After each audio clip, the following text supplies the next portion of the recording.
You're watching First Alert 7 News at 9 on the CW and live on YouTube with Lauren Munt and weather with Tom Tiefertiller. Good evening. Thanks for joining us here for First Alert 7 News at 9 on the CW. And thanks to those of you joining us live on our First Alert 7 YouTube page. I'm Jay Hendricks in for Lauren Munt. We start tonight with election news. Some of you may remember that in the spring, safety at polling locations became a hot topic after two candidates allegedly fought at the Ector County Annex. Ahead of this November election, Ector County Judge Dustin Fawcett and Sheriff Mike Griffiths are asking West Texans to remember voter decorum. With early voting beginning on Monday, Judge Fawcett wanted to reassure voters that their experience at the polls will go as smooth as possible. Ector County will have 5 early voting locations open: the Ector County Annex, UTPB, Kellis Turner Park, Odessa College Sports Complex, and Salinas Park. These locations will be open from 7 a.m. to 7 p.m. We encourage people to take advantage of the 12 days of early voting. You will not experience a line if you go and you early vote. On November 5th, there will be 23 polling locations in Ector County. Judge Fawcett says a number of voters reached out to them about their safety at the polls. The Odessa Police Department and Sheriff's Office will be, I should say, at all 23 polling locations on Election Day. Harassing people, if you physically assault anyone, whatever, we'll put you in jail. We don't want to do that. If you are a resident of Odessa that lives in Midland County, you will not be able to vote at any Ector County polling locations, but on Election Day, you will be able to vote at the Odessa Country Club. Local election debates will continue next week on Tuesday at 7 p.m. Candidates for the Midland School Board in District 1 will take the Basin PBS stage. Right after that at 8, candidates for Midland County Commissioner will debate. First Alert 7's Mary Kate Hamilton will be the moderator again. You can watch live on KWWT, My 30, or Basin PBS. Both presidential candidates are in the battleground state of Michigan tonight. Their dueling events follow the unsealing of records from former President Trump's election interference case. Nicole Skenga has the latest from Washington. Former President Donald Trump rallied in Detroit Friday night. You know, Detroit has such great potential, but Kamala and the Democrats have been wreaking havoc on this place. While Vice President Kamala Harris campaigned in Oakland County, Michigan, after both spent the day crisscrossing the battleground state. America is ready to chart a new way forward, ready for a new and optimistic generation of leadership that is all of you. Former President Barack Obama stumped for Harris in Arizona, where the race also remains tight. What I cannot understand is why anyone would think that Donald Trump will shake things up in a way that is good for you. Trump stopped by a campaign office in Michigan's Muslim-majority city of Hamtramck. The Democratic mayor has endorsed Trump, who vowed to conduct mass deportations of people living in the U.S. illegally. One thing that the Democrats keep sending to our communities to scare them that you will come and deport them. What would you say? Fake news. In Washington, a federal judge ordered the release of heavily redacted documents in the case alleging Trump tried to overturn the 2020 election. The nearly 2,000 pages included an interview with a White House aide who said Trump sat in the Oval dining room and watched the January 6, 2021 Capitol riot unfold on TV as he drank a Diet Coke. Trump's legal team objected to the release, saying it amounts to election interference. Nicole Skenga, CBS News, Washington. Back here at home, MISD is working to meet the needs of its families through food, hygiene products, clothing, and information. You can find all of that at the MISD Family Support Center's new facility. The organization aims to meet a variety of needs through their programs like Hunger and Hygiene Heroes, which provide essential items, Books and Buddies that offer free books to families, Jeans for Teens, a clothing closet initiative that started to help students in need of jeans for their uniforms, a car seat program assisting teen moms with car seats and their installation, and School Supplies and Smiles, which provide school supplies to families who can't afford them. For the MISD Family Support Center, this is just the beginning. The sky is the limit. We want families to be able to come here in a safe place and be able to receive all the tools that they may need to be successful at home and in the classroom. We vision lots of parent engagement opportunities, collaborations with other agencies, and different literacy pieces that would be fruitful to them. Appointments are encouraged, but walk-ins are also welcome. For more information on the center, you can visit our website at firstalert7.com. Time now to take a look at your weather forecast. Some clouds out there, some cooler weather and some winds. What does it look like for your weekend? Chief Meteorologist Tom Teeverteller joins us now to tell us what we can expect. Well, we're going to be back on the Weather Watch this weekend. Here's a reason why. A big storm system out across portions of New Mexico is going to bring the threat of some thunderstorms back into the forecast across parts of southeast of Mexico, and they'll be further off south into parts of West Texas, so we'll be keeping an eye out for that. Large hail, strong damaging winds being the biggest threat if anything does develop, as we didn't see too much today.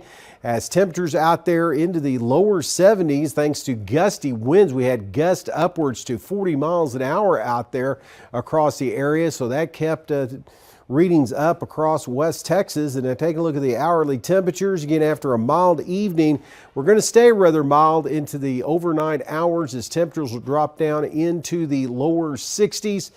And again, winds look to stay gusty out of the south and southeast, bringing in some low clouds, it looks like, first thing in the morning, pooling that moisture for those thunderstorm chances coming up on Saturday. Tom, thanks. We're going to talk your weekends. Tomorrow is UTPB's third annual STEAM Fest, and the theme, volcanoes, fossils, and imaging. Though the event is aimed toward elementary and middle school students, the entire public is invited to join. You can take a look at an erupting volcano, different plants under microscopes, and use your imagination to make souvenirs. The first stop is on the first floor of the Science and Technology Building with over 15 different themed booths with hands-on activities. I like the way they kind of, their brains kind of light up and they get that light bulb moment of, oh my gosh, this is fun. This is something maybe I could be doing in the future. I am really interested in sort of cultivating inspiration in kids. I'm just really excited to see them get interested in science and technology. The second floor, different test tubes will be set up according to different pH levels of household items, and kids will learn about plant cells and even be able to look at flowers under microscopes. The final stop will be in the library at the Maker Space, where kids can learn about technology. They will even be able to make their very own 3D printed item, either a 3D pen, art, or embroidered clothing item. I think they really enjoy the idea that there's no limit to kind of what you can create here. If you can find a file or even make your own design, we can print it. We can make it in real life. STEAM Fest will run from 1 to 3 p.m. on Saturday at the UTPB Science and Technology Building. If you're looking for plans this weekend, how about the Palette Club of Midland? They're hosting their Fall Arts in the Heart sale starting tomorrow. The event showcases artwork from local artists and has variety from landscapes and animals to abstracts, oil paintings, and more. About 19 artists will have their artwork displayed, and the event is an opportunity for emerging artists to show their work. They gain confidence in that their work is valuable. If somebody buys their work, they know that they can go on making other pieces and sell more work. But mainly their confidence in their artistic ability really goes up high.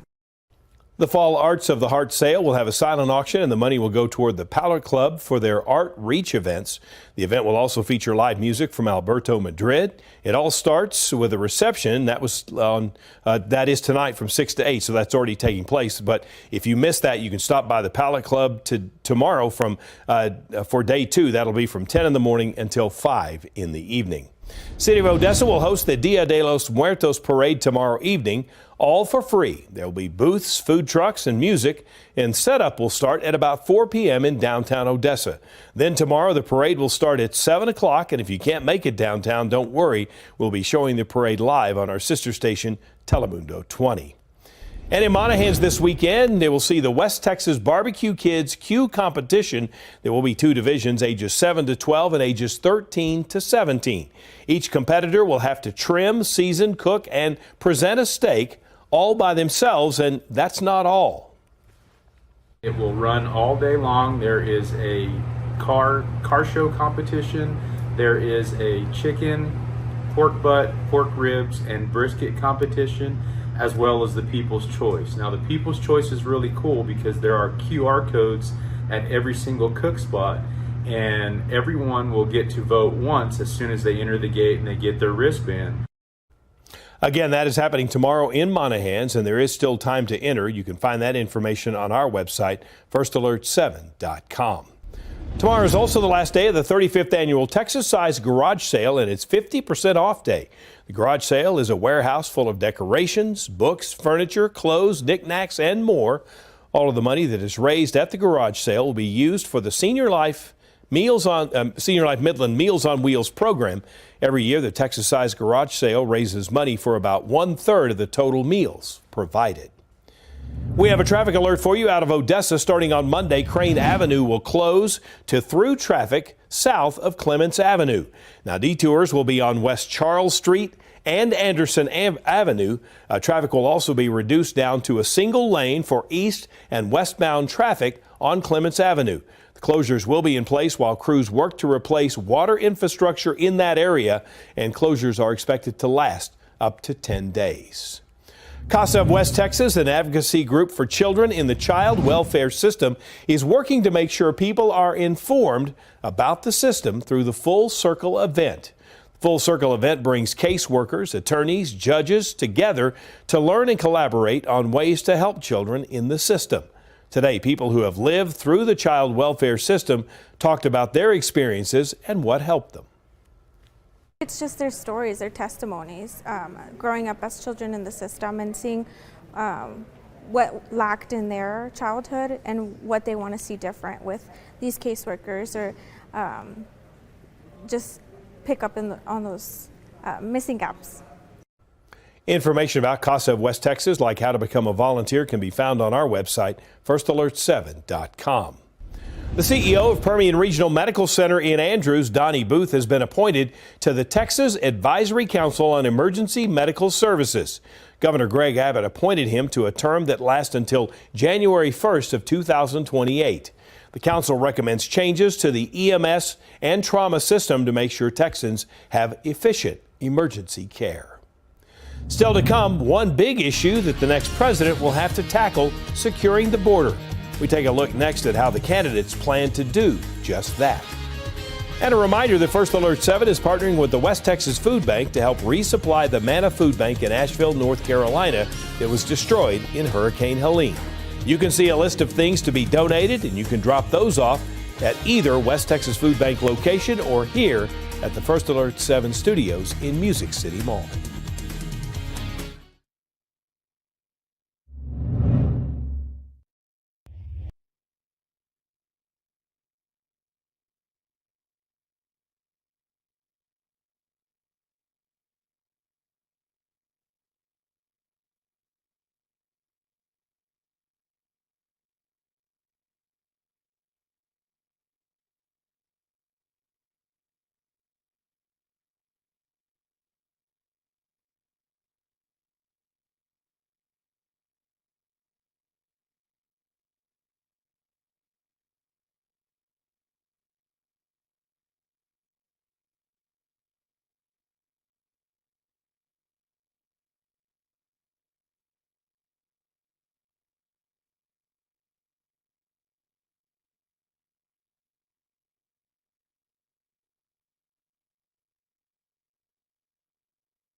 There are a lot of issues for Americans to weigh in when it comes to deciding who they'll vote for in the 2024 presidential election. Recent polling from YouGov shows that more than half of people polled say the immigration policy will be on their minds as they head to the polls. First Alert 7's Washington News Bureau's Stetson Miller looked into the issues and files this report. Vice President Harris and former President Trump have very different ideas about how to tackle border security and illegal immigration. How they approach those issues could be deciding factors for many voters as we get closer to November. I know the importance of safety and security, especially at our border. We will seal the border, stop the invasion, and launch the largest deportation effort in American history. The border has been front and center in Washington this year after the country saw record levels of illegal border crossings under the Biden administration.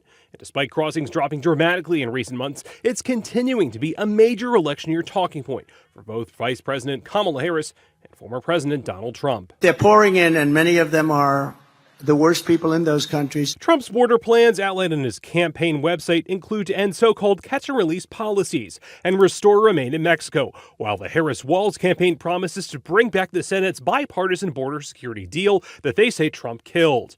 And they also say her record shows that the border has long been a priority for her. As a border state prosecutor, she took on drug cartels and jailed gang members for smuggling weapons and drugs across the border. Mark Morgan, the former acting commissioner of Customs and Border Protection under the Trump administration, says whoever the next president is, he believes they shouldn't be framing this as a red or blue issue. We have to start with trying to tap down the ideologic and political driven perceptions of the border, right? And the lies and the false narratives. Immigrant advocate groups like Global Refugee agree reforming border security policy is key, but so is immigration policy. There is an opportunity for political leaders to put, election season politics aside and to realize that American voters, they want solutions. They want us to figure out how do we have an orderly system where we know who's coming across our southern border, while we also realize that we are an immigrant nation. In Washington, I'm Stetson Miller. Thunderstorm chances in the forecast for the weekend. We're going to get you up to date on that coming up next.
Now, from the First Alert 7 Weather Center, here's Chief Meteorologist Tom Tiefertiller.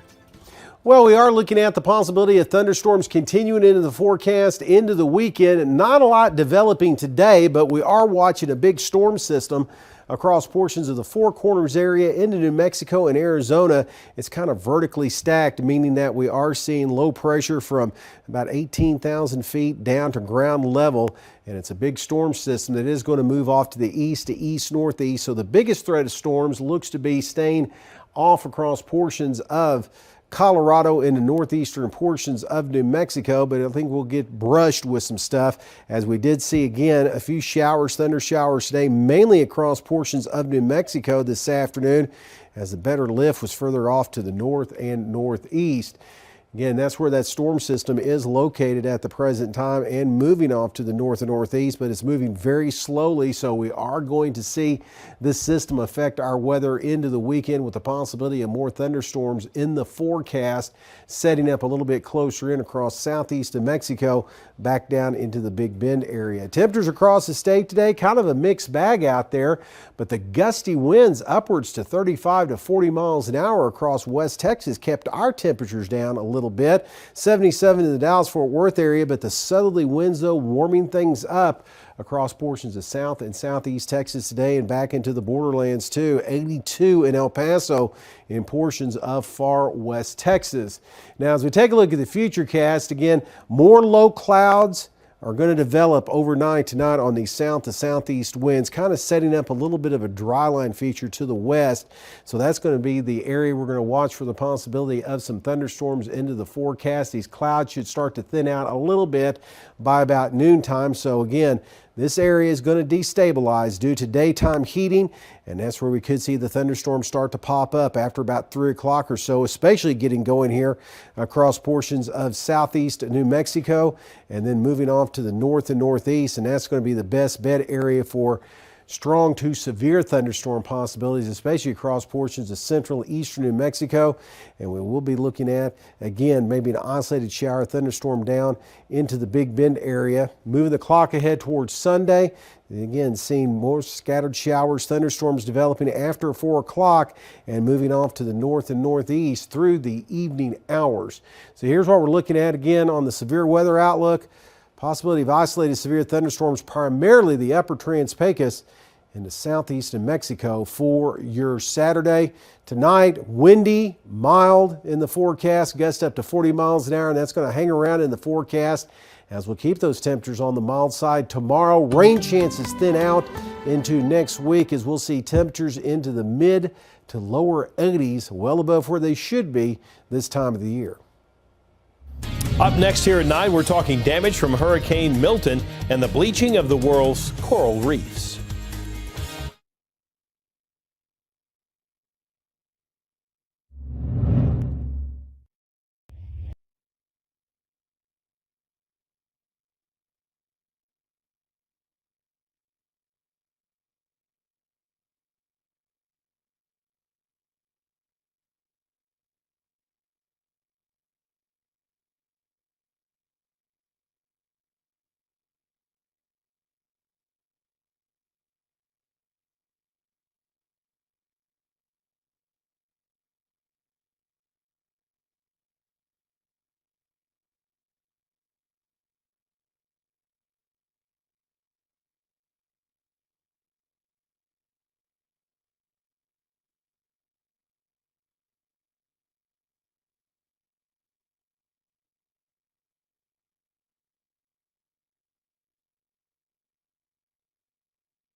Now we're talking about the world environment. NOAA says that world's coral reefs are experiencing the largest mass bleaching event on record. The agency estimates 77% of reefs around the globe have experienced heat stress that causes bleaching since last year. Bleaching happens when ocean water becomes warmer, stressing the corals. They can eventually die if the water temperature does not cool. This is the fourth global bleaching event since 1998, and although it's the most extensive, scientists are not yet calling it the worst on record. Early estimates indicate Hurricane Milton could be one of the top 10 most expensive storms in U.S. history. The research firm CoreLogic estimates damages as high as $34 billion. The bulk of the losses are from wind damage. As far as water and storm surge, uninsured flood damage is estimated to be about $4 to $6 billion. Now, these estimates do not include damages from at least 9 deadly tornadoes that hit Florida before Milton made landfall, and the numbers are far less than the estimated $47.5 billion in damages from Hurricane Helene.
All right, before we go, we want to tell you that we've got certainly some more weather that could hit us. We'll get your full forecast coming up at 10 o'clock. Thanks for joining us. More news coming up at 10 o'clock.